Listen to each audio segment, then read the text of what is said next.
from Fidelity Title, escrow officer, Cami, and we get a property insurance person too. Our presenter's not working. So, I have to go old school, back up here. So selling or buying a house that needs work. Three simple steps to make it easy.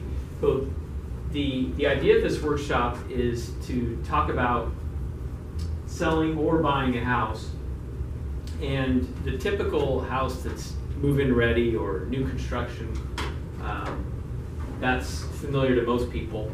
If you're selling that type of house or you're buying that type of house, not a huge amount involved with the inspection, the appraisal, and getting everything done.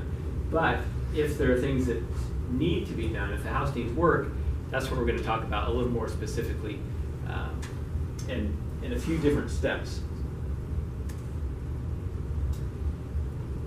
Here's some categories. If you want to sell or buy a house that needs work, but you're confused about where to start, if you want to buy a house, but you've been priced out of the market, so most people know the prices have been going up.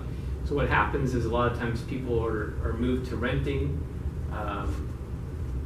but we're in a situation where rents have gone up at the same time prices have gone up, which is unusual. So a lot of people are priced out of the market. Maybe they want to buy for the first time, or they want to move into a bigger house or a different area of town, but they can't afford it. Some of those people are willing to buy a house that needs some work, right? So maybe they're in a smaller house and they want to move in a bigger house, or they want to move to a different area of town, but they only have $250,000, and really they want to buy a $350,000 house, but they're willing to purchase a property and renovate it as they go, maybe one room at a time. So that's that category. Maybe somebody needs to sell a house, but they don't have the money or the time to complete the repairs, right? So that's happens a lot of times in all kinds of situations with people in job changes. I mentioned this one, but a little bit more detail. Willing to buy a house that needs work, but afraid of overpaying. And especially in this market, everybody sees the prices going up, and the question is always, am I overpaying? Am I paying a price for a house that in just a few years, if the market shifts, I'm going to be underwater? Nobody wants to do that. And then last, interested in real estate investing, but not sure who to go for or go to for advice. And you've probably seen or got something in the mail. It seems like at least once a quarter there's something going on at the Hilton or some venue like that with TV shows, flip TV shows, and there's a guru and they're talking about being a real estate investor. And so not everybody that goes to those ends up being a real estate investor, but most of them don't. Here's the way I started. In 2011, I started flipping HUD homes, and a HUD home is just a house that had an FHA loan on it. It foreclosed, and then it becomes a HUD house. It's owned by HUD, part of the government. So 2011, there were a lot of those. So that's how I started buying those houses or finding them, and then purchasing them and then selling them to someone that was either going to fix it up and sell it to a homeowner or rent it out. And in 2012, did a lot of those, and in some different states, in Alabama, Tennessee, I think North and South Carolina, out in the Midwest where prices were lower and rents were more in line. And we did that purchasing auction properties, Fannie Mae, Freddie Mac. Then I lost money on houses by not paying attention to the 3 steps that we're going to talk about.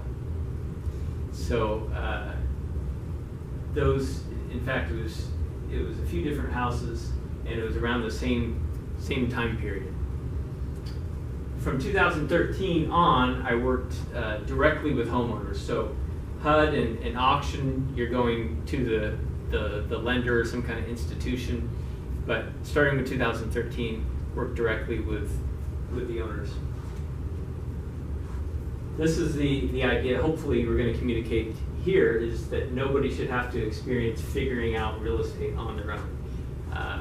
You have partners, right? You have contractors, inspectors, lenders, real estate brokers, escrow officers, insurance agents that can help guide you through the process. The big pitfalls, and these are the reasons that I lost money on those houses. And the first one is overestimating the value. So if you're selling a house and you overestimate the value of your house, you're going to have a problem there because it's going to take you longer to sell. And the longer it takes you to sell, you're probably going to get less money.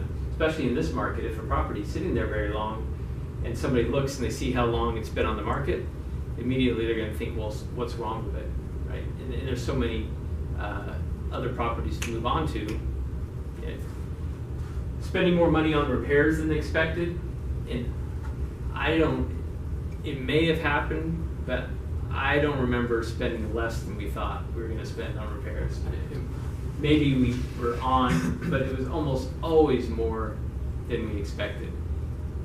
I can think maybe one house we spent less than $30,000 on it, and some of those houses were pretty small, maybe 900 square feet. And the third one is not establishing a fair price or really the right price for the property. On the sales side, and then if you're purchasing a house, really figuring out what the right price is so that it really should be the right price for the buyer and the seller. So once you've figured out these 3 steps, or at least started in that direction, the idea is to get relief from frustration, right? Of trying to figure out how to sell or buy. If you're looking for a property, you'd be a homeowner. Maybe you thought you couldn't be because of the prices, and it really can be a win-win between the buyer and the seller and everybody involved.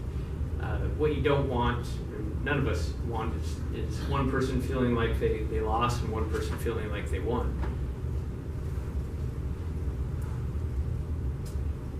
So the 3 steps are, first, to determine the value after repairs.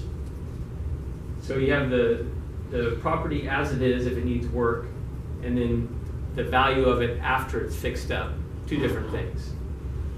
Estimate the repair cost, the renovation, so it could be anything from just minor updates to major renovation and repair, and then establish a price. So the first step, and again, this is part science, part art. So you may have heard real estate agents talk about a CMA, a comparative market analysis, or just comps. Of course, an appraisal is a way of determining value. But in the end, it's really not the seller, or even the broker, or the appraiser who determines the value or the price that it's going to sell at. It's really the market. Because you just don't know for sure until you actually put it on the market at a certain price. You can eliminate most of the risk by coming up with an accurate after repair value. You can't eliminate all of it, but you eliminate most of it. And emphasize there to use the conservative or the lowest value. We can be overly optimistic when we're looking at a property or we're selling at a property and saying, oh, well, once these repairs are done, it's going to be worth this.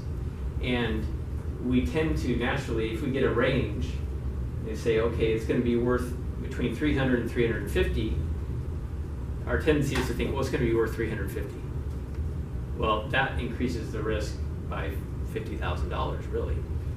So we want to use the most conservative value, or at least if we use a higher value, realize that we're going up in risk.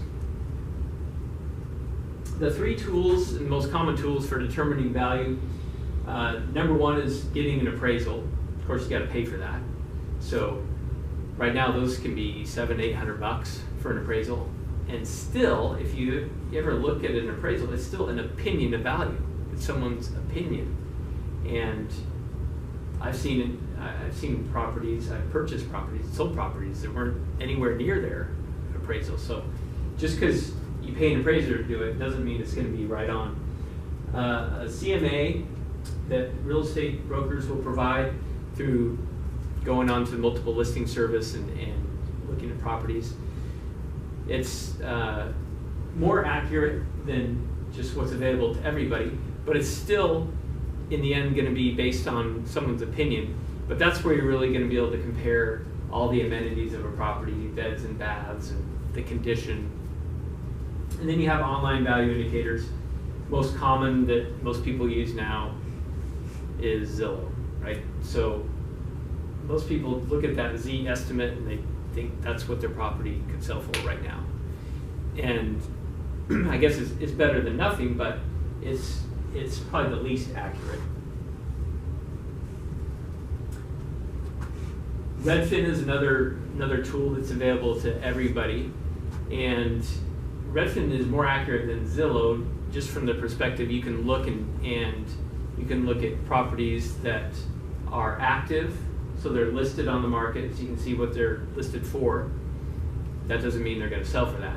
You can see properties that are pending, so you still don't know what price they're pending at, but you know that they got an offer and it's accepted. It's in that process. And then you can look at sold properties. That's really the most accurate. So you can look at properties, what they sold for, and then you can really dive into each property and compare it to your property, again, whether you're selling or buying, and look at the beds, the baths, the square footage, and really compare the pictures. That's the biggest variable, is the condition. Oh, and then multiple listing service. That's only available to brokers. The most valuable part of that is once a property is sold, most of the time online you can only see one picture, right? The front of the property. So once the property is sold, it's not easy to determine the condition of the property by looking at the pictures of the inside. So you're kind of